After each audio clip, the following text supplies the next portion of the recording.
Hello दोस्तों, welcome to Coachify cat. आज हम एक बार फिर से पजल ऑफ द डे करेंगे।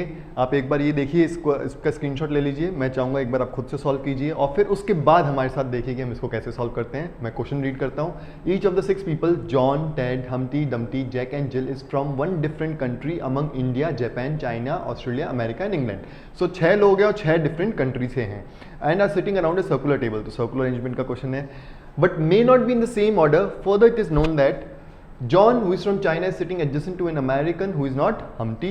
ठीक है. Ted is not from India and Chinese is not sitting adjacent to Indian. The person from England is sitting one place away to the left of the Australian. Humpty is sitting opposite to the Indian who is adjacent to the Japanese. Australian and Dumpty are sitting opposite to each other. Jack is not from India and Ted is not from Japan, but both are not adjacent to each other. तो हमने एक बार फटाफट हमने clues पढ़ लिए और इसके साथ साथ हम क्या करेंगे दोस्तों, क्लूज तो मैं समझ गया। अब मेरे को क्या है कि मैं कैसे अरेंजमेंट करूं या कैसे टाइप के क्वेश्चंस हम मेरे से पूछे जाएंगे। तो मैं एक बार एग्जाम में सारे एक बार क्वेश्चंस भी गो थ्रू कर लूंगा। Who among them is from India, ठीक है। If Jack is Japanese then who is sitting opposite the American. इसका मतलब अगर कहीं पे भी आप देखेंगे इफ आ गया, इफ जैक इज जापानीज, मतलब जैक की पोजीशन अरेंजमेंट में फिक्स नहीं होगी। So there are multiple cases जो बनने वाले हैं, उसमें से एक केस की बात करिए कि जैक इज जापानीज। तो इसका मतलब हिंट है कि मल्टीपल केसेस का क्वेश्चन है और जैक के साथ चीजें वेरिएबल रहेंगी। Which country does Humpty belong to. तो थोड़ा थोड़ा आइडिया लग गया अपन को कि मल्टीपल केसेस बन सकते हैं। इफ इन्वॉल्व है उसमें जैक भी इन्वॉल्व है। चलो अब अपन इसको सॉल्व करते हैं दोस्तों। कैसे देखते हैं, ईजी है, सब चीजें ईजी होती हैं लाइफ में। टफ तभी होता है जब क्लैरिटी नहीं होती है। तो ये जॉन है, तो सर्कुलर अरेंजमेंट का क्वेश्चन है। 6 लोग हैं, तो मैं एक बार सर्कल ड्रॉ कर लेता हूँ। इक्विडिस्टेंट बिठाना है। मैंने सर्कुलर अरेंजमेंट के अपने वीडियो में बता रखा है कि जब भी सर्कल में हम चीज़ों को अरेंज करेंगे तो इक्विडिस्टेंट बिठाएंगे। ठीक है दोस्तों, इक्विडिस्टेंट बिठाना है। अब क्या है कि अब अपन एक बार क्लूज की प्रायोरिटी सेट करेंगे और कैसे इसको सॉल्व करेंगे उसको भी अपन समझेंगे। ठीक है, तो John who is from China sitting adjacent to an American who is not Humpty. तो हम वो वाले क्लूज सबसे पहले सॉल्व करेंगे, उनको पुट करेंगे हम जिन लोगों की रेफरेंस पोजीशन फिक्स्ड है, तो हमारे लिए इजी रहता है। तो सर्कल में मैं आपको एक हिंट देता हूँ। सर्कल में हमेशा वो क्लूज उठाना है जिसमें अपोजिट का बात कर रखी हो, तो हम देखेंगे इजीली सॉल्व होगा। तो अपोजिट का जिसमें बात कर रहे पहले प्रायोरिटी उसको देंगे, उसके बाद एडजेसेंट में जिसकी बात कर रही प्रायोरिटी उसको सेकंड ऑर्डर करेंगे। तो ये अच्छा है, इसकी दो जनों की पोजीशन रिलेटिवली फिक्स्ड है बट एडजेसेंट वाली है। मैं अपोजिट वाली पहले फिक्स करूंगा, फिर इस पे आता हूँ। इसकी सेकंड प्रायोरिटी अपन सेट करेंगे। Ted is not an Indian and Chinese not sitting, इसमें भी बात अपोजिट की नहीं कर रखी है। Humpty sitting opposite to the Indian who is adjacent to the Japanese, इसमें अपोजिट भी एडजेसेंट भी है। तो ये मेरा सबसे पहले मैं इसी को उठाता हूँ। तो मैं यहाँ लिखता हूँ हम्टी, ठीक है, और Humpty is sitting opposite to Indian, यहाँ लिखता हूँ Indian, and Indian is adjacent to Japanese. तो मैं यहाँ पे भी लिख सकता था जापानीज, यहाँ पे भी लिख सकता था, तो मैं यहाँ लिखता हूँ।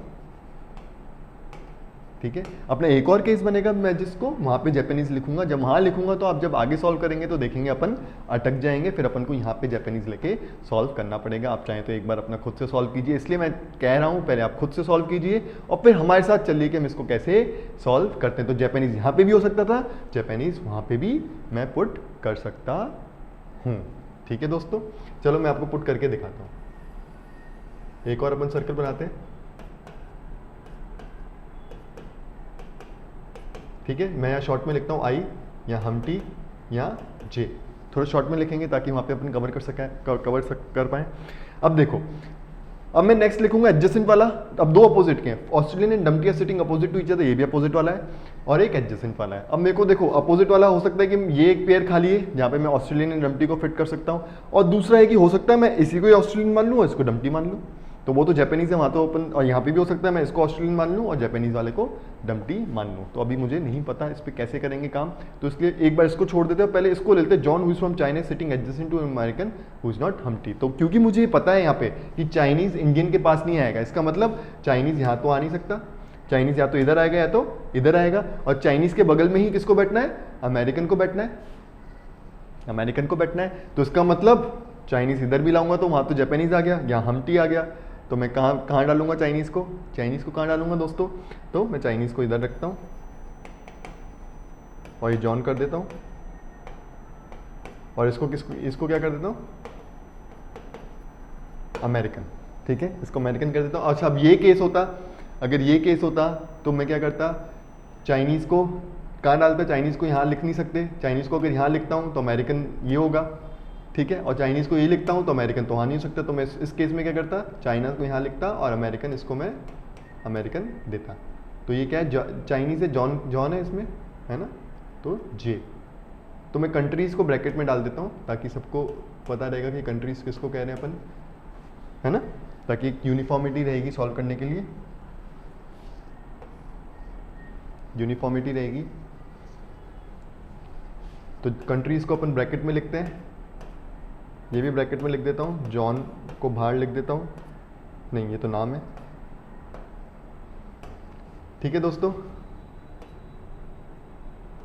कंट्रीज ब्रैकेट में लिख देता हूँ, है ना। अब अपन देखते हैं अपन इसको कैसे सॉल्व करेंगे। अब मैंने चाइनीज यहाँ लिख दिया, अमेरिकन यहाँ लिख दिया, जापानीज इंडियन यहाँ पे आ गया, तो बचा क्या, बचा इंग्लैंड, बचा इंग्लैंड। अब इंग्लैंड के लिए क्या बोले, the person from England is sitting one place away to the left of the Australian, England और ऑस्ट्रेलियन बचा है। अच्छा, अगर मैं ऑस्ट्रेलियन इसको देता हूँ तो उसके लेफ्ट में होना चाहिए इंग्लैंड, या इंग्लैंड आ नहीं पाएगा, तो ऑस्ट्रेलियन एक ही जगह को, एक ही जने को बचा हुआ है, इसको ऑस्ट्रेलियन बचा, ब्रैकेट में ऑस्ट्रेलियन डालता हूँ। अगर ये ऑस्ट्रेलियन है तो दोस्तों डम्पटी कौन होगा, डम्पटी तो ये होगा दोस्तों, ये डम्पटी होगा। अगर ये डम्पटी है तो इंग्लैंड, अगर ये ऑस्ट्रेलियन तो इंग्लैंड कौन सा होगा, इंग्लैंड होगा ये, ठीक है दोस्तों। अब अपने मेरे को इस केस में मुझे कौन कौन से नाम है जो मेरे बचे हैं, Jack, Ted and Jill, Jack, Ted and जिल।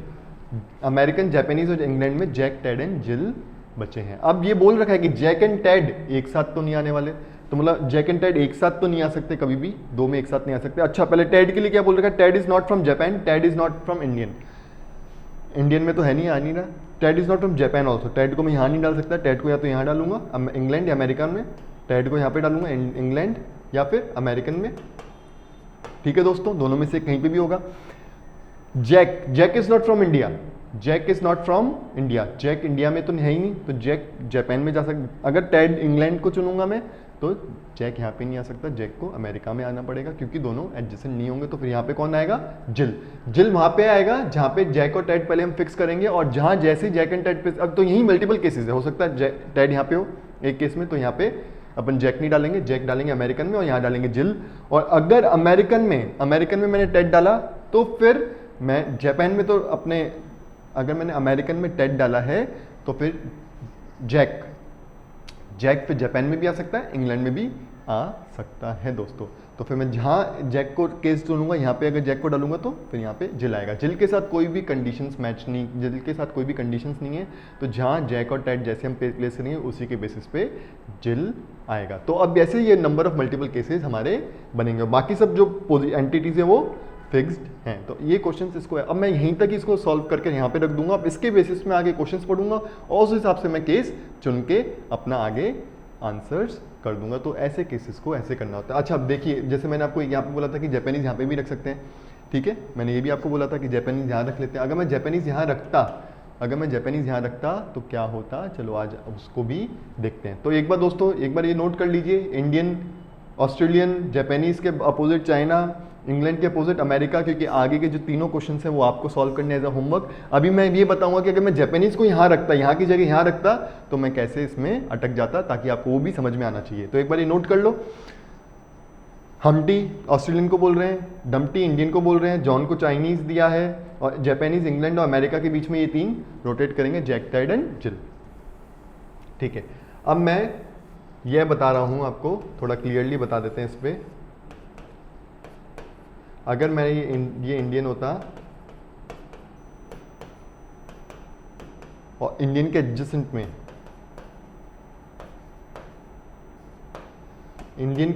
में, इधर जापानीज लिखता, तो कैसे अपन आगे बढ़ते, क्या हम इसको सॉल्व कर पाते नहीं कर पाते, अब ये देखते हैं। अब देखो, चाइनीज यहाँ नहीं आ सकता, चाइनीज यहाँ आएगा, ये यहाँ आएगा, और चाइना के एडजेसेंट में ही अमेरिकन है, ठीक है। अच्छा, मैं अगर चाइनीज यहाँ लिख देता, यहाँ लिख सकता हूँ ना दोस्तों चाइनीज, तो यहाँ अमेरिकन होता, ठीक है, यहाँ अमेरिकन होता। अच्छा, the person from England is sitting one place away to the left of Australian, ठीक है, तो ऑस्ट्रेलियन ये होता, क्योंकि ऑस्ट्रेलिया के लेफ्ट में इंग्लैंड आ रहा है, तो इंग्लैंड। ये होता। ठीक है दोस्तों, अब ये ऑस्ट्रेलियन होता तो ये डम्टी होता, ये हमटी है, ये डम्टी है। ठीक है दोस्तों, अब आगे कैसे करेंगे? और जॉन, ये जॉन है। ठीक है, अब बचा क्या? इंडियन, जापानीज और ऑस्ट्रेलियन। अब बोल रखा है कि टेड जापानीज भी नहीं हो सकता, टेड इंडियन भी नहीं हो सकता, तो टेड क्या होगा? ये तो श्योर हो गया, टेड ऑस्ट्रेलियन होगा, टेड ऑस्ट्रेलियन होगा। अगर टेड ऑस्ट्रेलियन है, अब बोल रखा है Jack is not from India, Jack India में तो आ नहीं सकता, तो जैक यहाँ पे जापानीज हुआ। बट ये भी बोल रखा है कि they are not adjacent to each other, both are not adjacent to each other, तो ये केस यहाँ पे जैक और टेड ये तो एडजेसेंट आ गए, तो ये केस रॉन्ग हो गया, ये केस रॉन्ग हो गया, तो हम ये केस रिजेक्ट हो गया, तो मेरे को वापस जापानीज इधर ही फिट करना पड़ेगा दोस्तों। तो ऐसे हमें इन चीज़ों को समझना है और हम आगे बढ़ेंगे। तो जैसे कि आपने देखा मैंने इसको कैसे सॉल्व किया, तो आपको ये 3 questions, who among them is from India, इसके आंसर करना है। मैंने यहाँ पे कोई सोल्यूशन इस बार नहीं लेकर आया हूँ मैं, इस बार आप एक बार अच्छे से फिर से सॉल्व कीजिए और अपने कॉपी में अपने साथ सोल्यूशन रखिए और इसका मुझे आंसर बताइए, who among them is from India. ठीक है, who among them is from India, तो इसका आंसर आप बताइए। If Jack is Japanese then who is sitting opposite the American, इसका आंसर बताइए। And which country does Humpty belong to, which country does Humpty belong to, आप comment section में अपना answer mark कीजिए और मैं आपके आंसर को वेरीफाई करके उसका जवाब दूंगा। तो ये 3 क्वेश्चंस थे, बहुत ही अच्छा क्वेश्चन था, इसको अच्छे से हमें समझना है और हम देखेंगे हमारी जो गलतियां हैं हम धीरे धीरे कम करते आएंगे, जैसे जैसे हम पजल्स को सॉल्व करते आएंगे, हमारा रीजनिंग पार्ट बहुत स्ट्रांग हो जाएगा। तो दोस्तों हम फिर से मिलेंगे आपसे अगले वीडियो में।